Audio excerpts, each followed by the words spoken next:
നിങ്ങൾക്ക് pepper chicken ഇഷ്ടമാണോ എങ്കിൽ ഈ റെസിപ്പി ഒന്ന് ട്രൈ ചെയ്ത് നോക്കൂ. പാനൊന്ന് വെച്ച് കൊടുത്ത് ഓയിലൊന്ന് ചൂടായി വരുന്ന സമയം 4 സവാള സ്ലൈസ് ചെയ്തൊന്ന് ചേർത്ത് കൊടുക്കാം. അതിൻ്റെ നിറമെല്ലാം നന്നായി മാറി വരുമ്പോൾ ഒരു വലിയ തക്കാളി ചെറുതായി അരിഞ്ഞതൊന്നും ചേർത്ത് കൊടുക്കാം. ഇതിലോട്ട് 4 പച്ചമുളകും കൂടെ ചേർത്ത് കൊടുത്ത് അത്യാവശ്യം കറിവേപ്പിലയും കൂടി ഇട്ട് കൊടുക്കാം.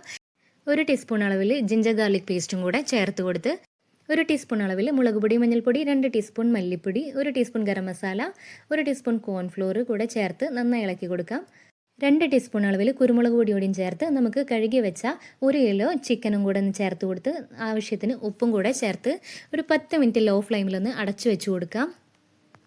വെള്ളം ഒട്ടും തന്നെ ചേർക്കുന്നില്ല. വെള്ളം ഒന്ന് നന്നായി ഇറങ്ങി വരട്ടെ.